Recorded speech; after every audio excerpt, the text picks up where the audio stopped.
শুরু করছি প্রেম বসন্ত। লিখনিতে হামিদা আক্তার ইভা হায়াত। পর্ব সংখ্যা ২৭।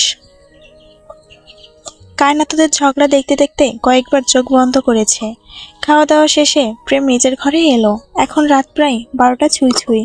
সে ভাবলো নিধি হয়তো এই সময় ঘুমিয়ে গেছে। তবুও অবাধ্য মনকে মানাতে না পেরে কল লাগালো বইয়ের নাম্বারে।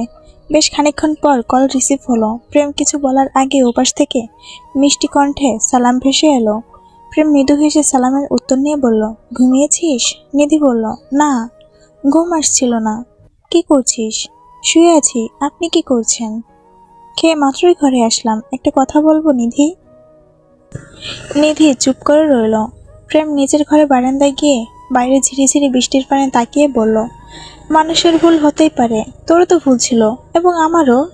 এখন তো আমাদের মাঝে কোনো সমস্যা নেই না। আমরা এখন স্বামী স্ত্রী, পবিত্র বন্ধন আবদ্ধ আমরা। তুই আমার কাছে থাকলে তোর পড়াশোনা একটু ক্ষতি হবে না, কথা দিচ্ছি। শুধু একবার বল তুই রাজি, তাহলে আমি কালই যাব তোকে আনতে। নিধি কিছুক্ষণ চুপ রইল। কি উত্তর দেওয়া যায় সে নিজেও ঠিক বুঝতে পারছে না। গলা শুকিয়ে আসছে। প্রেম দীর্ঘশ্বাস ফেলে বলল, আচ্ছা ঘুমা, অনেক রাত হয়েছে। নিধি তৎক্ষণাৎ বলে উঠল, আপনি সত্যি আসবেন? প্রেমের ঠোঁটের কোণে মুচকি হাসি ফুটে উঠল। উৎফুল্ল হয়ে বলল, অবশ্যই যাব। নিধি লাজুক স্বরে বলল, আমি অপেক্ষায় থাকবো। বেঁচে থাকলে কাল আমাদের দেখা হবে, এখন রাখছি। নিধি কল কেটে দিতেই প্রেম বুকের বাঁ পাশে হাত রেখে লম্বা শ্বাস টানল। এই একটা মেয়ের জন্য কত কি সহ্য করতে হয়েছে। বউ বানিয়েও নিজের করে পায়নি সে। তবে আজ মনে হচ্ছে ভালো কিছু হবে, হতেই হবে। অর্ণের ঘরে ডিম লাইট জ্বালিয়ে কায়নাত বিছানায় গড়াগড়ি করছে। এখন চোখে একটুও ঘুম নেই। অর্ণ বোধ হয় ঘুমিয়ে গেছে। কায়নাত উঠে বসলো। ভীষণ বিরক্ত লাগছে এখন। সে ফের বালিশে মাথা দিয়ে দীর্ঘশ্বাস ফেলে বলল, সেই একটা জীবন পাইলাম আল্লাহ, না যে শান্তি আর না যে সুখ। অর্ণ ভ্রু কুচকে ঘাড় ঘুরিয়ে কায়নাতের আধো স্পষ্ট মুখশ্রী দেখে গম্ভীর স্বরে বলল, বেয়াদব মহিলা, ঘুমানো বাদ দিয়ে কি শুরু করেছেন? কায়নাত ভয়ে বুকে থুতু দিয়ে বলল, আল্লাহ মাফ করুক, আপনি ঘুমাননি? অর্ণ রিমোট দিয়ে ঘরের লাইট অন করে এক হাত মাথায় ভর দিয়ে কায়নাতের কুচকে যাওয়া আখি পানে তাকিয়ে শুধায়, একটা কথা বলবো, শুনবেন? কায়নাত বিরক্ত হয়ে মুখটা অন্যদিকে ফিরিয়ে নিল। বলুন। অর্ণ ঠান্ডা গলায় বলে উঠল, আপনার জীবনে সুখ শান্তি নেই বললেন। ঠিকই বলেছেন, কারণ আপনি যেদিন থেকে আমার ঘরে এসেছেন সেদিন থেকে আমারও শান্তি নেই। কায়নাত ভড়কে গিয়ে তীক্ষ্ণ দৃষ্টিতে তাকালো। চোখ মুখ লাল হয়ে উঠল রাগে। মানে, আমার কারণে আপনার শান্তি নেই? তাহলে আমি থাকি কেন এখানে? আমাকে বের করে দিন। অর্ণ ধীরে ধীরে ওর কাছে এগিয়ে এলো। কায়নাত তাড়াতাড়ি বালিশ আঁকড়ে ধরে অন্যদিকে মুখ ফিরিয়ে নিল। অর্ণ ঠোঁট কামড়ে মৃদু হাসল। কায়নাতের কাছে একটু এগিয়ে এসে শরীর ঘেঁষে শুলো। কায়নাত চোখ বড় বড় করে তাকালো ওর মুখকে। মুখ খুলে কিছু বলতে পারল না। অর্ণ আলতো করে হাতটা ওর কাঁধে রাখলো। ধীরে ধীরে কায়নাতের গালে ছোট ছোট চুমু এগে দিল।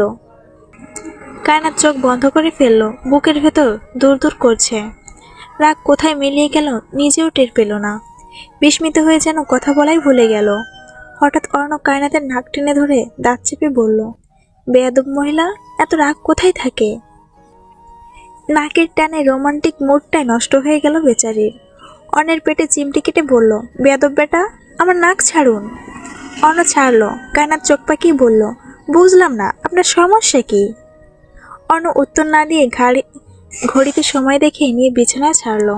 আলমারি খুলে কায়নাতের বোরকা বের করে কায়নাতের মুখের উপর ছুঁড়ে মেরে বলল, আর একটা প্রশ্ন করলে তুলে এক আছাড় মারবো, বেয়াদব মহিলা, তাড়াতাড়ি বোরকা পরো।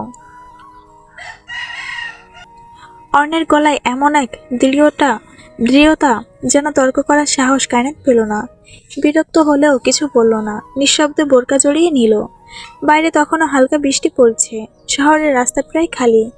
কেবলমাত্র রোড লাইটগুলো ভেজা অ্যাসফাল্ট ঝিলমিল করছে। বাতাসে শীতলতার ছোঁয়া। কায়নাত আশেপাশে চোখ বুলিয়ে পাশে লম্বাটে অর্ণর দিকে তাকিয়ে বলল, আপনি তো খুব খারাপ লোক। এই রাত করে ভূতে ধরেছে আপনাকে? হাঁটিয়ে হাঁটিয়ে কোথায় নিয়ে যাচ্ছেন? অর্ণ ধীর স্বরে বলল, আপনি না আমায় ভালোবাসেন? ভালোবাসার মানুষের সাথে বৃষ্টি স্নাত মাঝরাতে নীরব মুহূর্ত উপভোগ করতে পারছেন না? কায়নাত থমকে গেল অর্ণের কথা শুনে। একদম হালকা ঝিরিঝিরি বৃষ্টি হচ্ছে আর তারা দুজন এই নীরব রাতে পাশাপাশি হাঁটছে। অর্ণ একটু দূরত্ব বজায় রেখে দাঁড়ালো এবার, আর চোখে কিশোরীর চোখের দিকে তাকিয়ে দুহাত ট্রাউজারের পকেটে ঢুকিয়ে বলল, আপনি ছোট মানুষ, আমার দিক থেকে ধরতে গেলে আপনি হাঁটু সমান। আমার দিক থেকে ধরতে গেলে আপনি আমার হাঁটু সমান। আমি যতটুকু বুঝি তার অর্ধেকও আপনি বুঝবেন না। এখন আপনার কিশোরী মন বড়ই আবেগী। আপনার জীবন সবে শুরু হয়েছে। এখন একটা সিদ্ধান্ত আপনার পুরো জীবন পাল্টে দিবে। কায়নাত মন দিয়ে অর্ণের প্রত্যেকটা কথা শুনছে। অর্ণ ফের বলল, একটা সত্য কথা বলবো, আমি আর বাকি মানুষদের মতো নিজেদের তুলে ধরতে পারি না, আর ধরতে চাই না। অর্ণ থেমে দীর্ঘশ্বাস ফেলে বলল, আমি বয়সে আপনার থেকে একটু বেশিই বড়। আপনি প্রাপ্তবয়স্ক এক যুবক, আর আমি প্রাপ্তবয়স্ক যুবক, আর আপনি 17 বছরের কিশোরী কন্যা। আপনার কিশোরী মন বলছে আপনি আমাকে ভালোবাসেন, কিন্তু যখন আপনি বড় হবেন, ম্যাচিওর হবেন, তখন আদৌ আমার প্রতি আপনার ভালোবাসা থাকবে? আপনি এখন আমাকে নিয়ে যতটা ভাবছেন, সেটাই যদি আপনার সারা জীবনের শেষ ভাবনা হয়, তাহলে আমি ভাগ্যবান। কিন্তু যদি একদিন আপনার মন বদলে যায়, যদি আমি একদিন আপনার চোখে বিরক্তিকর হয়ে উঠি? কায়নাত অবাক দৃষ্টিতে তাকালেও কিছু বলল না। অর্ণব চোখ নামিয়ে ভেজা রাস্তায় পা ঘুষে গম্ভীর স্বরে বলল, আপনার হাসির শব্দ শুনতে ভালো লাগে আমার, কিন্তু আমি কখনো মুখে বলবো না। আপনার পাগলামিগুলো ভীষণ আদুরে, তবে তবে তবে এই পাগলামিগুলো আদৌ শুধু অর্ণ চৌধুরীর হয়েই যে থাকবে? সে একটু থেমে আবার বলল, ভালোবাসা মানে তো শুধু আবেগ নয়, ভালোবাসা মানে পুরো জীবন ধরে পাশে থাকা। আবেগ দিয়ে কখনো সম্পর্ক ধরে রাখা যায় না। আপনি যদি কখনো এই সম্পর্ক থেকে মুক্তি চান, তাহলে আমি বিনা বাক্যে আপনাকে মুক্তি দিয়ে দিব। কিন্তু আপনি যা পাগলামি শুরু করেছেন, আমি পাগল হয়ে গেলে আমার খাঁচা থেকে মৃত্যুর আগ অবধি আপনার মুক্তি মিলবে না। কায়নাত মাথা নিচু করে হাঁটছিল। অর্ণের কথা শেষ হতেই সে শুধায়, আপনার কথাগুলো সত্যি? ভালোবাসা মানে শুধু আবেগ নয়? কিন্তু আমি তো আল্লাহর কাছে দুহাত তুলে ওয়াদা করেছি, মৃত্যুর আগ অবধি আপনার ছায়া ছাড়ব না। আমি হয়তো 17 বছরের কিশোরী, কিন্তু আমাকে অবুঝ ভেবে ভুল করবেন না। বয়স দিয়ে বোঝাপড়া, অনুভূতি আর ভালোবাসা গভীরতা মাপা যায় না। আমি খুব ভালো করেই জানি কার সম্পর্কে বুক কেঁপে ওঠে। আমি খুব ভালো করেই জানি কার স্পর্শে বুক কেঁপে ওঠে, কার একটি কথায় মন ভরে যায়, আর কার দূরত্বে বুক ফেটে কান্না আসে। আমি মায়া চিনি, আমি স্নেহ তৃষ্ণা বুঝি, আমি ভালোবাসার টান অনুভবও করি। আমি জানি আঘাত কাকে বলে, জানি হৃদয় ভাঙার ব্যথা কেমন হয়। আমি কিশোরী হলেও আমার হৃদয়ের প্রতিটি স্পন্দন প্রমাণ করে আমি অবুঝ নই। আমি শুধু একটি মেয়েই নই, আমি একজন স্ত্রী, আমি একজন নারী, যার ভেতরে ভালোবাসার শক্তি, মায়ের গভীরতা আর অটুট বিশ্বাস লুকিয়ে আছে। অর্ণ নির্বিকারে আড়ালে থাকা কায়নাতের দু চোখের দিকে তাকিয়ে শুধায়, চলুন আর একটু হাঁটি। কায়নাত মুচকি হেসে সামনে পা বাড়ালো। খানিকটু দূরে যেতে কায়নাত তাদের মধ্যখানের দূরত্ব ঘুচিয়ে হঠাৎ অর্ণের আঙুলের ভাঁজে নিজের ছোট হাতের আঙুল গুজে দিল। অর্ণ নিঃশব্দে সেই হাতটা শক্ত করে ধরে রাখলো। কায়নাত ঘাড় উঁচিয়ে অর্ণের গম্ভীর বদনখানা দেখে মিনমিন করে বলল, আমি কিন্তু আপনার কিশোরী বউ। অর্ণ খানিকক্ষণ চুপ থেকে বলল, আমি কিন্তু সত্যি আপনাকে ভালোবাসি। কখনো আপনাকে ছেড়ে যাব না। কায়নাত মুখ কালো করে ঠোঁট বাঁকিয়ে বলল, আনরোমান্টিক কোথাকার। খুলনায় এসেছে প্রেম, বাড়ির কেউ জানে না সে আজ খুলনায় গেছে। নিধি এই মুহূর্তে প্রেমের সাথেই বসে আছে নিজের ঘরে। ঘরটা ভীষণ নীরব, দুই নরনারীর মুখে একটা কথাও নেই। নিধি পরনে গাঢ় সবুজ রঙের শাড়ির আঁচল আর একটু টেনে নিল মাথায়। প্রেম ঠোঁট কামড়ে হাসল সেই দৃষ্টি দেখে। নিধি আর চোখে সেই হাসিটুকু দেখে ভীষণ লজ্জা পেল। দৃষ্টি ঘুরিয়ে নিচু স্বরে বলল, ডাক্তারবাবু, অমন করে হাসবেন না। প্রেম বিছানায় এক হাত ভর করে মাথায় হাত দিয়ে শুয়ে বলল, কেন হাসবো না রঙ্গিলা? আমার লজ্জা করে। প্রেম শব্দ করে হেসে উঠল। এবার সোজা হয়ে নিধির মুখোমুখি বসে বলল, তোর লজ্জারাঙা মুখ আমার ভীষণ প্রিয়। আমার সামনে সবসময় লজ্জা পাবি, বুঝলি? নিধি উত্তর দিল না। প্রেম আর একটু এগিয়ে গিয়ে নিধির আননখানা দুহাতে আবদ্ধ করে আলতো ঠোঁটের স্পর্শে এঁকে দিল নববধূর কপালে। বুকের সাথে জড়িয়ে ধরে বলল, ওয়াদা করেছিলাম তোকে আমার ঘরের বউ বানাবো। ডাক্তারবাবুর গিন্নি হবি তুই। নিধি চুপটি করে তার ডাক্তারবাবুর বুকের সাথে লেগে থাকলো। আজ প্রথম প্রেম তাকে জড়িয়ে ধরেছে, কপালে আলতো চুমু এঁকে নিজের অনুভূতি প্রকাশ করেছে। সে লাজুক হাসল। আজ যদি এই পৃথিবী শেষও হয়ে যায়, তাও আমি তোর হাতটা ছাড়বো না। তুই শুধু আমার বউ না, তুই আমার দুনিয়া। নিধি লাজুক হাসি দিয়ে চোখ নামিয়ে ফেলল। আঙুলের নখ দিয়ে প্রেমের শার্টের বোতাম আঁকিবুকি করতে করতে নিচু স্বরে বলল, আপনি সবসময় এত বড় বড় কথা বলেন কেন? শুনলে বুকটা কেমন অদ্ভুত লাগে। প্রেম হেসে বলল, কারণ তুই অদ্ভুত। তোর চোখের দিকে তাকালে মনে হয় স্বর্গের দরজা খুলে আছে। তোর লজ্জা, তোর কান্না, তোর রাগ, সবকিছুতেই আমার শান্তি। নিধি গাল টকটকে লাল হয়ে উঠল। সে আঁচল দিয়ে মুখ আঁকড়ে ধরতে প্রেম হেসে আঁচল সরিয়ে দিল। কপালে আবার একটা মোলায়েম চুমু এঁকে ফিসফিস করে বলল, আমার গিন্নি, আমার সামনে কখনো মুখ লাগাবি না। তুই আমার, পুরোপুরি আমার। নিধি চোখ তুলে বলল, আর যদি রাগ করি? প্রেম মুচকি হেসে উত্তর দিল, তাহলে সেই রাগও আমি আদর করব। তোর হাসি যেমন আমার, তোর রাগও আমার। তোর দুঃখ আমি ভাগ ভাগ নেব, আর তোর কষ্টও। নিধি ধীরে ধীরে প্রেমের কাঁধে মাথা রেখে নিঃশ্বাস ফেলল। বুকের ভেতর এক অদ্ভুত শান্তি অনুভব হচ্ছে। এতদিনের অপেক্ষা, কান্নার অভিমান আজ আলিঙ্গনে মিলিয়ে যাচ্ছে। প্রেম তার মাথার উপর আলতো হাত রেখে বলল, love you Rangila. I love you Rangila. নিধির চোখ ভিজে এলো। সে লাজুক হেসে বলল, ডাক্তারবাবু, আপনি খুব খারাপ। মানুষকে এভাবে ভালোবাসা যায় নাকি? যখন ভালোবাসা নিধি হয় তখন যায়। নিধি হেসে ফেলল, জড়ালো কণ্ঠে বলল, আমি কখনো ভাবিনি আপনি আমার হবেন। প্রেম মুচকি হেসে নিধির মাথায় হাত বুলিয়ে দিল। কিছুক্ষণ ঘরের বাইরে থেকে সুহা ডেকে বলল, আপু, তোদের দাদা নিজে ডাকছে। ভোরের আলো ফুটতে চৌধুরী বাড়ির মেন গেট পেরিয়ে প্রেমের কালো রঙের প্রাইভেট কার ঢুকলো। হিয়ান দরজা লাগিয়ে দিয়ে এগিয়ে এলো। নিধি গাড়ি থেকে নেমে একপাশে দাঁড়াতে বাড়ির ভেতর থেকে নিশা চিৎকার দিয়ে দৌড়ে এলো। এত ভোর সকালে নিশাকে জাগ্রত দেখে নিধি ভীষণ অবাক হলেও নিশার উপস্থিতিতে বেশিক্ষণ সে ভাবনায় ডুবে থাকতে পারল না। ভাইয়া তোমাকে আনতে গিয়েছিল? তোমরা কেউ জানাওনি কেন আমাদের? নিশা নিধির কথা না শুনেই আবার দৌড়ে বাড়ির ভেতর গিয়ে বেহরুজ বেগমকে ডাকাডাকি শুরু করলো। প্রেম বোনের কাণ্ড দেখে হেসে ফেলল। হিনা নিধির লাগেজ নিয়ে বাড়ির ভেতর ঢুকলো। প্রেম নিধির হাত ধরে বাড়ির ভেতর প্রবেশ করতে বেহরুজ বেগম ও কায়নাত রান্নাঘর থেকে হতভম্ব হয়ে বের হলেন। নিধিকে দেখে বেহরুজ বেগম অবাক চোখে ছেলের দিকে তাকালেন।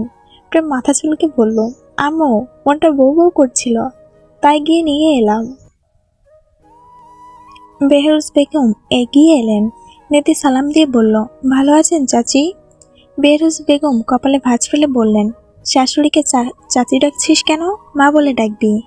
নিধি লাজুক হাসলো। কায়নাত অবাক হয়ে বলল, নিধি আপু, এখানে কি করে এলে? প্রেম পাশ থেকে বলল, ভাবি, আমি গিয়ে নিয়ে এসেছি। কায়নাত সকাল সকাল প্রেমের মুখে ভাবি ডাক শুনে ভীষণ বিরক্ত হলো। দামড়া দামড়া ছেলেদের মুখে এই নামটা বড্ড বেমানান। তবুও সেদিকে পাত্তা না দিয়ে নিধিকে বলল, তুমি আসবে, আমায় কেন আগে বললে না? বেহরুজ বেগম কায়নাতকে থামিয়ে দিয়ে বললেন, মেয়েটা এত রাস্তা জার্নি করে এসেছে, তোমার গল্পের ঝুড়ি পরে খুলো। কায়নাত চুপ করে গেল। নিধিকে নিয়ে প্রেম নিজের ঘরে গেল।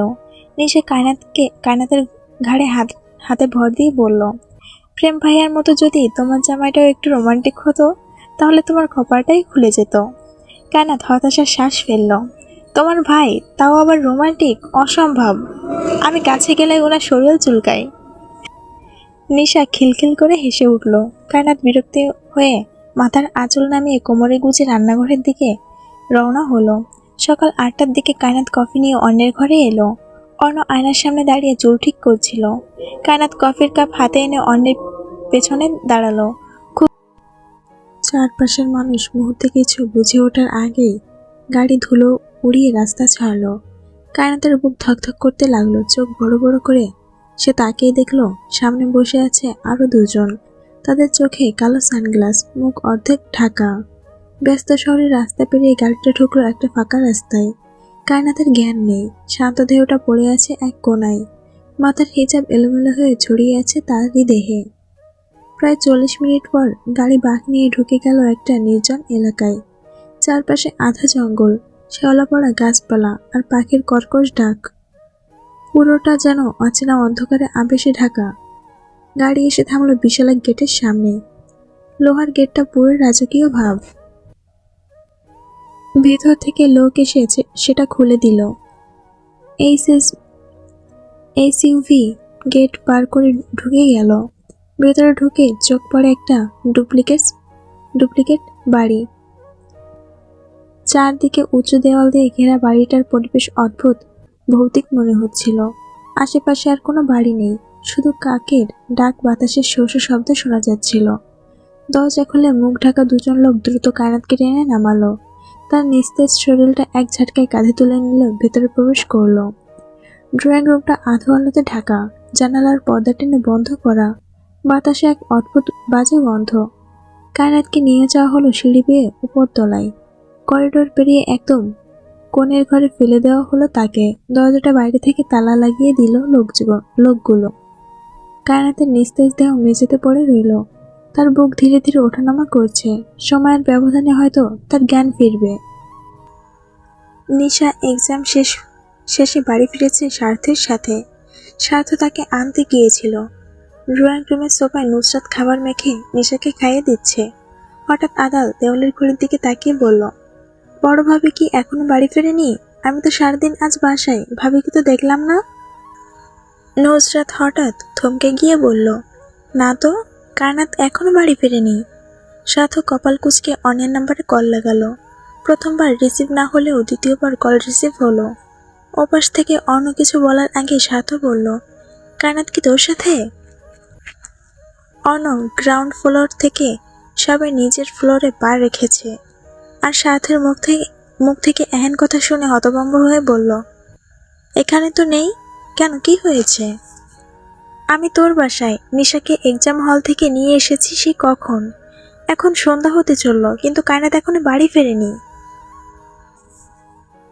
তখন রাত নেমেছে ধরণীর বুকে। বেহরুজ বেগম পাথরের মতো বসে আছেন ছেলে মেয়েদের পাশে। অর্ণ মেহেরাবকে দিয়ে কায়নাতের নাম্বার ট্র্যাক করিয়েছে। অর্ণের চোখ মুখ অস্বাভাবিকভাবে লাল হয়ে আছে। মাথার চুলগুলো এলোমেলো। হাতের ফোন বারে বারে টি টেবিলের সাথে খটখট শব্দ করছে। হঠাৎ অর্ণের ফোন বেজে উঠল। অচেনা নাম্বার দেখে মুহূর্ত নষ্ট না করে কল রিসিভ করলো। ওপাশ থেকে বিকট হাসির শব্দ শুনে জল শক্ত হলো অর্ণর। দাঁত চেপে বলল, বাস্টার্ড। ভেরস্কো হিসিয়ে বলল, Arna Chowdhury, my dear friend, তোমার বউ কিন্তু আমার ঘরে, আমার বিছানায়। কুত্তার বাচ্চা, ওর গায়ে একটা টোকা পড়লে তোর শরীরের প্রতিটা হাড় আলাদা করে ফেলবো, এমনভাবে ছিঁড়ে ফেলবো তোর মাও চিনতে পারবে না তোর লাশ। কোল ডাউন, এত হাইপার হচ্ছ কেন? এখনো তো ছুঁইনি, এখন ছুবো। ভেরস্কো হঠাৎ কল কেটে দিল। অর্ণ তাড়াহুড়া করে উঠতেই স্বার্থ, মেহেরাব ও আদাল ভাইয়ের পিছনে এলো। কায়নাত পিটপিট করে চোখ খুলে দেখে চারপাশটা কেমন আবছা আলোয় আলোকিত হয়ে আছে। মাথা ব্যথায় চোখ মুখ খিচে বন্ধ করে ফেলল সে। হঠাৎ কারোর হাসির শব্দ শুনতেই চমকে উঠল। তাড়াতাড়ি সামনে তাকাতে নজরে এলো ভেরস্কোর মুখশ্রী। কেঁপে উঠল মেয়েটা। নিজের দিকে তাকিয়ে দেখল গায়ে বোরকা নেই, আর ওড়না ছাড়া। বোরকা নেই আর না আছে ওড়না।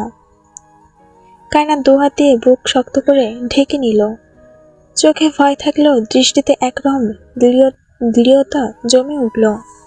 ভেরস্কো কুকুরের মতো হেসে উঠল। নোংরা দৃষ্টি দিয়ে তাকিয়ে রইল কিছুক্ষণ। শুনলাম আপনার জামাই নাকি আপনার কাছে আসে না। আজ আমি আসি, আদর করব, ভালোবাসবো। কায়নাতের চোখ লাল হয়ে উঠল। দাঁত চেপে মুখ তুলল সে। তারপর ঠোঁটের কোণে বিদ্রূপের মুচকি হাসি ফুটিয়ে বলল, আপনি একদম ঠিকই বলেছেন। আমার জামাই আমার কাছে আসলেই বোধহয় ওনার শরীর চুলকায়। আমায় দেখেও দেখে না। আপনার মতো এত রসকাস নেই ওনার মধ্যে। কাছে আসুন। ভেরস্কোর চোখে লোভের ঝিলিক ছড়িয়ে উঠল। সে শার্টের বোতাম খুলতে খুলতে এগিয়ে এলো। তাহলে আজ আমি... হঠাৎ কায়নাত সিংহিনীর মতো ঝাঁপিয়ে উঠল। গুটিয়ে রাখা হাঁটু এক ঝটকায় সোজা করে ভেরস্কোর পুরুষাঙ্গে সজোরে আঘাত করল। ভেরস্কো বিকট চিৎকারে ঘরের ভেতরটা হঠাৎ কেঁপে উঠল। শরীর ঝাঁকিয়ে মেঝেতে লুটিয়ে পড়ল, হাত দিয়ে তলপেটে আঁকড়ে ধরল। কায়নাত নিঃশ্বাস নিতে নিতে দাঁড়িয়ে গেল। তার চোখে এখন ভয়ের কোনো ছাপ নেই, বরং রক্তিম দৃষ্টি। সে দাঁত চেপে থুতু ছুড়ে বলল, শুয়োরের বাচ্চা, তুই ভেবেছিলি আমি অসহায়? মরলেও আমার ইজ্জত তুই নিতে পারবি না। কায়নাত নিচু হয়ে নাক ছিটকে চিমটি কাটল সেই জায়গায়। বেয়াদব, চরিত্রহীন লোক একটা। ভেরস্কো যন্ত্রণায় ঝটপট করছে। আর ঠিক সেই মুহূর্তে বাইরে থেকে অর্ণের বজ্রপাত কণ্ঠ শোনা গেল। এরপর দরজা ভাঙার শব্দ। কায়নাত সুযোগ বুঝে ফের একই জায়গায় লাথি মারতে ভেরস্কোর চোখ মুখ রক্তবর্ণ ধারণ করল যন্ত্রণায়। দরজা ভেঙে অর্ণ, মেহরাব, স্বার্থ এবং আদাল প্রবেশ করল। অর্ণ কায়নাতকে দেখে মুহূর্ত সময় নষ্ট না করে জাপটে জড়িয়ে ধরল। এলোমেলো হাত কায়নাতের আননে বুলিয়ে অস্থির কণ্ঠে বলল, ঠিক আছো তুমি? তোমার কিছু হয়নি তো? এই মেয়ে, কথা বলছো না কেন? কায়নাত অর্ণের অস্থিরতা দেখে হঠাৎ ডুকরে উঠল। স্বার্থ ফেরস্কোকে ধরে এলোপাথারি থাবা বসাচ্ছে। আদাল ভাবির গায়ে ওড়না না দেখে আশেপাশে চোখ বুলিয়ে দেখল, কিছুই নেই। সে গায়ের শার্ট খুলে অর্ণের নিকট এগিয়ে দিয়ে বলল, ভাবিকে দাও ভাইয়া। অর্ণ কায়নাতের শরীর ঢেকে দুগাল আবদ্ধ করে বলল, কথা বলো, ও কিছু করেছে? ছুঁয়েছে তোমাকে? কায়নাত মাথা নাড়িয়ে বলে, তার আগেই ভেঙে দিয়েছি। মেহরাব বলল, কে ভেঙেছ? ডিম। মেহরাব ভ্রু কুঁচকে ভেরস্কোর দিকে তাকিয়ে বুঝে গেল সবকিছু। আতঙ্কিত চোখে অর্ণের সাথে চোখাচোখি হলো। মেহরাব শুকনো ঢোক গিলে বলল, গুড জব। ফিউচারে আবার তোমার জামাইয়ের বংশের বাতি নিভিয়ে দিও না। অর্ণের দিকে তাকিয়ে বলল, তোর বউ বহুত ডেঞ্জারাস। তোর ডিম ঠিকঠাক আছে? অর্ণ দাঁত কটমাট করে তাকালো। বাইরে থেকে তখন পুলিশ ফোর্সের মধ্য থেকে রোহান আসতে মেহরাব বলল, ধরেছিস? রোহান মাথা চেকিয়ে বলল, ভেরস্কো বাংলাদেশে কি করে? অর্ণ ওকে থামিয়ে দিয়ে আদালকে বলল, তোর ভাবিকে নিয়ে যা। কায়নাত অর্ণের হাত শক্ত করে ধরে বলল, আমি যাব না, কোথাও যাব না। অর্ণ শান্ত কণ্ঠে বউয়ের মাথায় হাত রেখে বলল, তুমি যাও, আমি এখনই চলে আসব। কায়নাতকে নিয়ে আদাল প্রস্থান করতেই অর্ণ হাঁটু মুড়ে ভেরস্কোর সামনে বসল। তীক্ষ্ণ চোখে প্যান্টের চেনের দিকে তাকিয়ে ফের বদন পানে দৃষ্টি রেখে বলল, তোর মা আমাকে নিজের ছেলের মতো ভালোবাসে বলে আমি এতদিন চুপ ছিলাম। তোর বাপ আর ভাই তো পুরো শহর যোগ্যই না। নারী দেহ দেখলেই তাদের জিহ্বা দিয়ে লালা ঝরে। অর্ণ ভেরস্কোর চোয়াল চেপে ধরে দাঁত পিষে বলল, তোর মা তোর কুকীর্তির কথা জানে? জানলে কি হবে ভেবেছিস? ভেরস্কোর কথা বলার মতো শক্তি নেই। ব্যথায় ছটফট করে ফ্লোরে দাপাদাপি করছে। অর্ণ ঘাড় ঘুরিয়ে স্বার্থকে বলল, দেখ তো ছুরি আছে নাকি আশেপাশে। রোহান আঁতকে উঠল, বলল, দেখ, আমার চাকরি খাবি না তুই? শালা আমি আছি কি করতে? অর্ণ ওর কথায় পাত্তা না দিয়ে স্বার্থকে বলল একটা ছুরি নিয়ে আসতে। স্বার্থ নিজ থেকে একটা ধার ছাড়া ছুরি এনে অর্ণের হাতে দিতে মেহরাব ভেরস্কোর মুখ চেপে ধরল। অর্ণ দাঁত চেপে বলল, তোর দাঁত না থাকলে কামড়াবি কি করে? চৌধুরী বাড়িতে থমথমে পরিবেশ। কায়নাত চুপটি করে শাশুড়ির ঘরে বসে আছে। বেহরুজ বেগম দোয়া দুলুত পরে মাথায় ফু দিয়ে দিচ্ছেন। ভেরস্কো হসপিটালে ভর্তি। রোহানি তাকে হসপিটালে ভর্তি করিয়েছে। পুরুষাঙ্গ কেটে ফেলায় জ্ঞান হারিয়েছে, আর ফেরেনি। রাত তখন অনেক। মাসফিক চৌধুরী সব জানার পর অর্ণের সাথে রাগারাগি করেছেন ভীষণ। বাড়ির ড্রাইভারকেও ছাড় দেননি। বেহরুজ বেগম ঘরে কিছু সময় পর অর্ণ এসে কায়নাতকে নিজের ঘরে নিয়ে এলো। কায়নাত বারান্দার বেতের চেয়ারে পা উঁচিয়ে বসে বাইরে তাকিয়েছিল। আজ যদি কিছু খারাপ হয়ে যেত তার সাথে, নিজের যত্ন করে আগলে রাখা ইজ্জতটুকুও থাকতো না। লোকটা তার চুল দেখেছে, ওড়না ছাড়া পুরো সর্বাঙ্গ দেখেছে, নোংরা দৃষ্টি দিয়েছে, শরীরটা অপবিত্র বানিয়েছে। কায়নাতের বুক ভার হয়ে এলো, চোখে পানি চিকচিক করছে। তখন নিঃশব্দে বারান্দায় পা রাখলো অর্ণ। দেখল কায়নাত দেওয়ালে হেলান দিয়ে বাইরে তাকিয়ে আছে। সে কায়নাতের একটু কাছে এগিয়ে গিয়ে তার পায়ের কাছে হাঁটু মুড়ে বসলো। হঠাৎ অর্ণকে এভাবে পায়ের কাছে বসতে দেখে কায়নাত চমকে উঠল। আল্লাহ, আপনি এখানে বসলেন কেন? অর্ণ কায়নাতের ছোট দুইটা হাত নিজের হাতের মুঠোয় আবদ্ধ করে কায়নাতের চোখে চোখ রাখলো। হাতে আলতো হাত ঘষে বলল, I am sorry, it's all my fault. Kainat কেন যেন কোনো জবাব দিতে পারল না। অর্ণ শক্ত করে হাত দুটো ধরে পড়ল। ভেরাস্কো আমার অনেক আগের পরিচিত। আমি যেখানে জব করি সে অফিসের পার্টনারশিপে ছিল ওর মা। মহিলা ভীষণ ভালো। ওনার হাজব্যান্ড অ্যান্ড ছোট ছেলে দুজন মিলে আমার একটা মেয়ে ফ্রেন্ডকে। অর্ণ থামলো, কণ্ঠ ভারী হয়ে আসছে। সে শুকনো ঢোক গিলা বলল, ওর বাবা মারা গেছে, কিন্তু ওর ভাইয়ের জেল হয়েছে। ভেরাস্কোর সাথে আমার শত্রুতা তখন থেকেই হয়। পড়োশির সাথে আমার সম্পর্ক থাকায় ও পড়োশিকে লোভ দেখিয়ে নিজের করে নেয়। তোমায় বিয়ে করার পর তোমার দিকেও নজর দেয়। আমি চাইলেই ওর ব্যবস্থা করতে পারতাম, কিন্তু সত্যি আমি ভাবিনি ও তোমার শরীরে হাত দেওয়ার মতো দুঃসাহস দেখাবে। কায়নাত পড়োশির কথা শুনে বলল, আপনি আজও পড়োশিকে ভালোবাসেন? না। কায়নাত চেয়ার থেকে নেমে অর্ণের পাশে শরীর ঘেঁষে বসল। অর্ণের কাঁধে মাথা হেলিয়ে দিয়ে বলল, আজ আমি ভীষণ ভয় পেয়েছিলাম। ওই লোকটা আমার শরীরের দিকে তাকিয়েছিল নোংরা দৃষ্টি মেলে, ঠিক তুহিন ভাইয়ের মতো হিংস্র চাহনি ছিল। অর্ণ দুহাতে কায়নাতের ছোট শরীর টেনে জড়িয়ে ধরল, মাথায় হাত বুলিয়ে বলল, সরি, আর কখনো কোনো পুরুষের দৃষ্টি তোমার উপর আসবে না। বারান্দার আধো অন্ধকারে কায়নাতের শরীরটা যেন অর্ণের বুকের ভেতর হারিয়ে যাচ্ছিল। তার নরম হাত দুটোকে শক্ত করে মুঠোয় ধরে রেখেছিল অর্ণ। বিশ্বাস আছে তোমার স্বামীর প্রতি? কায়নাত চোখ নামিয়ে ধরা গলায় বলল, নিজের থেকেও বেশি। অর্ণের চোখে হঠাৎ এক ঝড়ের আবহাওয়া নামলো। সে কায়নাতকে বুকের সাথে চেপে ধরে এলোমেলোভাবে কপাল, চোখে, গালে ঠোঁট ছুঁয়ে দিল। প্রতিটা চুমে যেন জমে থাকা সব রাগ, কষ্ট আর অস্থিরতা মিশে যাচ্ছিল। কায়নাত শিউরে উঠল, নিঃশ্বাস কেঁপে উঠল বারবার। লজ্জায় সে চোখ বুজে অর্ণের কাঁধে মুখ লুকিয়ে ফেলল। অর্ণ তার আঁচলটা আলগা করে দিয়ে ভারী কণ্ঠে বলল, তুমি হাঁটু সমান হয়েও আমায় এমনভাবে বেঁধেছ যে চাইলেও আর ছাড়তে পারবো না। আমি তোমার দাস, তোমার উন্মাদ, তোমার বন্দী। তুমি ছোট বলে বুকে আরো বেশি করে জড়িয়ে রাখতে ইচ্ছা করে, যেন দুনিয়ার কেউ তোমার কাছে পৌঁছাতে না পারে। তুমি শুধু আমার, আমার, শুধু আমার। কায়নাত যেন কানে ভুল শুনল। অর্ণর এলোমেলো স্পর্শে সেটুকু ভাবার মতো সুযোগ রইল না। আবছা আলোয় দুই নরনারী ঘনিষ্ঠ মুহূর্তে সাক্ষী ছিল আকাশে জ্বলজ্বল করতে থাকা হাজারো তারা, অর্ধচাঁদ আর শীতল ঠান্ডা পরিবেশ। অর্ণের উন্মাদনা বাড়ার সাথে সাথে সময় গড়ালো। রাতটা যেন নিছক রাত ছিল না, বরং দুটি আত্মার এক হয়ে যাওয়ার সাক্ষী ছিল।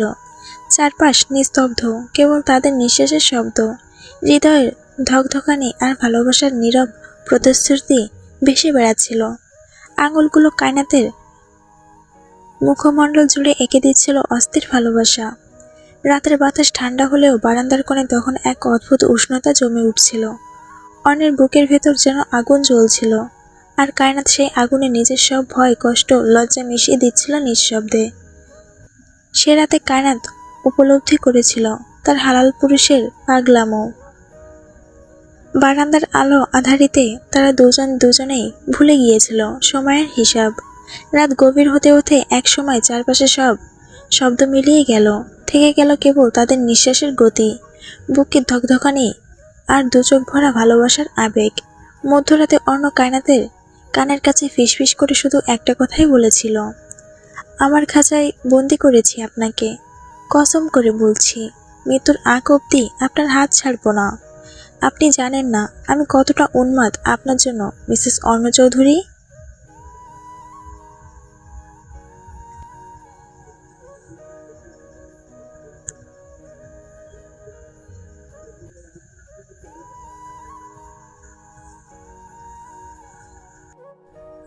কায়নাত বলল, নিচে তাকান। খাটাসের মতো লম্বা হলে তো আমাকে চোখে পড়বেই না। অর্ণ ঘুরে দাঁড়ালো। লিলিপুটের মতো কিশোরী বউটাকে দেখে যেন নিজেই হতভম্ব হয়ে গেল। বাচ্চা একটা মেয়ে। সে কায়নাতের হাত থেকে কফির কাপটা নিয়ে বলল, এত শর্ট কেন তুমি? কায়নাত চোখ পাকিয়ে বলল, শর্ট মানে? আই এম অনেক পারফেক্ট। আপনি খাটাসের মতো লম্বা। বাংলায় কথা বলো। বাংলা হাম পারি নট। অর্ণব কায়নাতের গাল টেনে ধরল। কায়নাত নাক মুখ কুচকে বলল, উড়ে উড়ে গাল ছাড়ুন আমার। আপনার তো অভ্যাস খারাপ দেখছি। অর্ণব কায়নাতের গাল ছেড়ে দিয়ে বলল, বাংলা পারো না আবার ইংলিশ হিন্দি বলতে এসেছ? ইডিয়েট একটা। কায়নাত দাঁত কটমট করে বলল, আপনি ইডিয়েট, আপনার বউ ইডিয়েট, আপনার। কায়নাতের মুখের কথা কেড়ে নিয়ে অর্ণব বলল, রাইট, আমার বউ ইডিয়েট।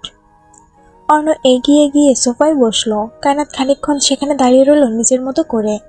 একটু আগে সে কি বলেছে সেটা ভেবেই বেচারি ভ্যাবাচাকা খেয়েছে। আস্তাগফিরুল্লাহ, আমি নিজেই নিজেকে ইডিয়েট বানিয়ে ফেললাম।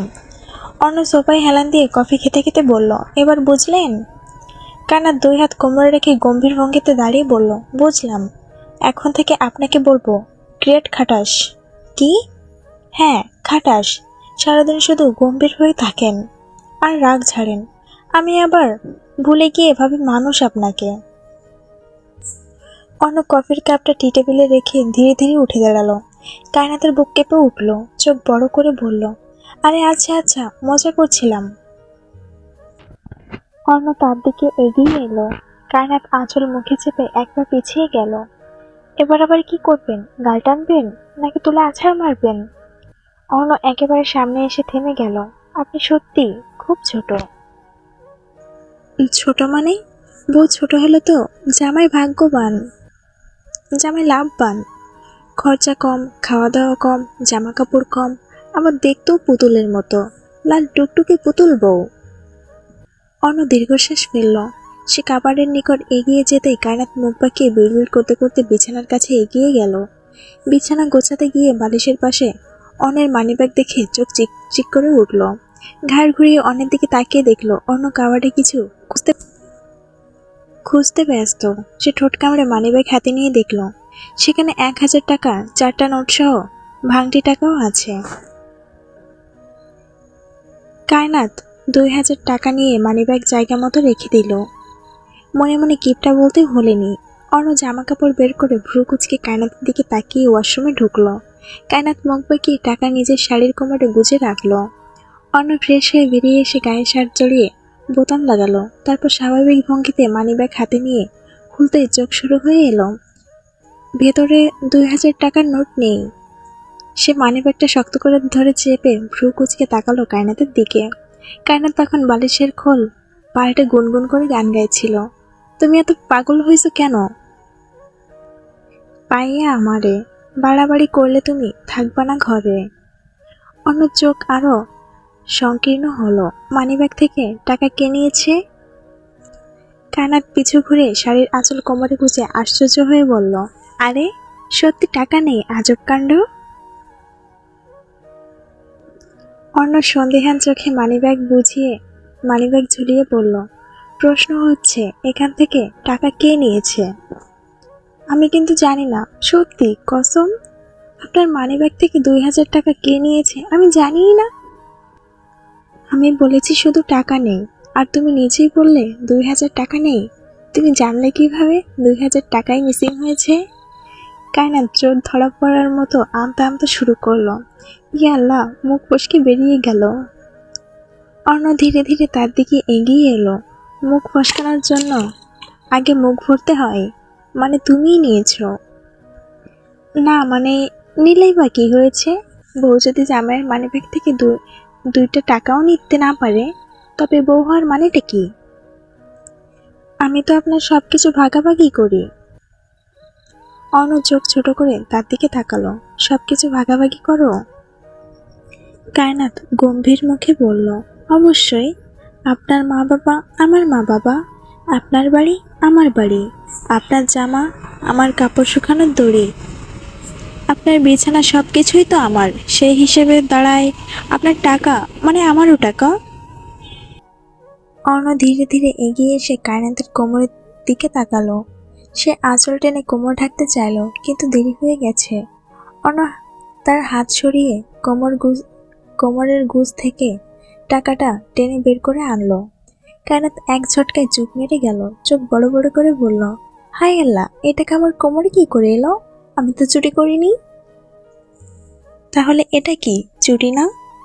কায়নাত আমতা আমতা করে বলল, চুরি নয়, চুরি বললে অপমান হয়। বউ মানে তো জামাইয়ের লাইফ পার্টনার। পার্টনারশিপে টাকা পয়সা তো ভাগাভাগি হবেই। অর্ণ মানিব্যাগে টাকা ভরে ফেলার ভঙ্গি করতেই কায়নাত আঁচল দিয়ে মুখ চেপে ঝটপট করে বলল, এত কিপটে কেন আপনি? মাত্র তো 2000 নিয়েছি। আপনার টাকা মানে তো আমার টাকা। তুমি যদি এমনই নিতে থাকো, একদিন দেখবে আমি ভিখারি হয়ে গেছি। ভিখারি হলেও কি এসে যায়, আমি তখনও থাকবো পাশে, আপনার ভিখারি বউ হয়ে।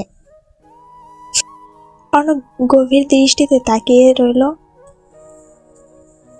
অন্য গম্ভীর দৃষ্টি নিয়ে তাকিয়ে রইল। মানিব্যাগ থেকে একটা ক্রেডিট কার্ড বের করে কায়নাতের হাতে ধরিয়ে দিয়ে বলল, পাসওয়ার্ড হোয়াটসঅ্যাপে পাঠিয়ে দিব।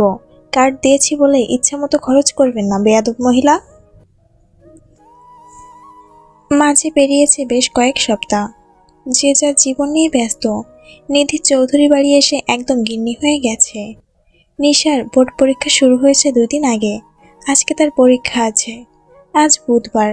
সকালে নিধি শাশুড়ির সাথে হাতে হাতে কাজ করছে। সাইমা শরীর ভালো না থাকায় সে আসছে না কয়েকদিন ধরেই। বেহরুজ বেগম ব্যস্ত হাতে সবকিছু এনে ডাইনিং টেবিলে রাখছেন। সবাই খেতে নিচে নেমেছে।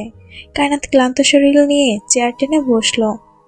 নিধি শাড়ির আঁচলে হাত মুছে কায়নাতের কপালে হাত রেখে বলল, জ্বর তো নেই বুড়ি, আজ কলেজে যেতেই হবে। কায়নাত মাথা নাড়িয়ে বলল, অনেকদিন মিস দিয়েছি আপু, আর দেওয়া যাবে না। নিধি দীর্ঘশ্বাস ফেলে প্রেমের দিকে তাকালো। প্রেম ভ্রুকুচকে বউয়ের দিকে তাকিয়ে আছে। নিধি মুখ বাঁকিয়ে রান্নাঘরে গেল। অর্ণ তখন এসে কায়নাতের পাশে বসে কপালে হাত রেখে চাপা নিঃশ্বাস ফেলল। কায়নাতের ঠান্ডা কাশি ছিল, এখন সব নর্মাল। মাশফিক চৌধুরী খানিকক্ষণ পর এসে বললেন, অর্ণের দিকে আর চোখে তাকিয়ে বললেন, তোমার ফ্লাইটের ডেট কি ঠিক হয়েছে? জানাওনি কেন? তোমার ফ্লাইটের ডেট ঠিক হয়েছে, জানাওনি কেন? কায়নাত ফট করে অর্ণের দিকে তাকালো। অর্ণ আর চোখে কায়নাতের দিকে তাকিয়ে বলল, কালকেই জেনেছি। কি করবে ভাবলে? যাব একা? হুম। কায়নাত মাথা নিচু করে ঠোঁট কামড়ে ধরলো। অর্ণ সেদিকে তাকিয়ে খাওয়ায় মনোযোগী হলো। কলেজ ছুটি শেষে ভিড়ের ভেতরে দাঁড়িয়ে রইল কায়নাত। পাশের কয়েকজন বান্ধবী একে একে বসে উঠে চলে গেল। বাড়ির গাড়ি আজ আসেনি। মোবাইল বারবার কানে ধরেও কোনো কল রিসিভ হলো না। হতাশ মুখে রাস্তার পাশে দাঁড়িয়ে রিকশার জন্য হাত তুলতেই একটা কালো এসইউভি এসে ব্রেক কষলো ঠিক সামনে। গাড়ির গ্লাস নামলো না, শুধু পেছনের দরজা ফট করে খুলে গেল। কায়নাত প্রথমে ভেবেছিল হয়তো বাড়ির কেউ পাঠিয়েছে, কিন্তু এক পলকে পেছনে থেকে দুজনের মুখ ঢাকা মানুষ এগিয়ে এসে তাকে ধাক্কা দিয়ে গাড়ির ভিতর বসিয়ে দিল। কায়নাত শব্দ করার আগে একজন একটা সাদা কাপড় মুখের উপর চেপে ধরল। অন্য একজন গাড়ির দরজা বন্ধ করেই সঙ্গে সঙ্গে গাড়ি জোরে স্টার্ট নিল।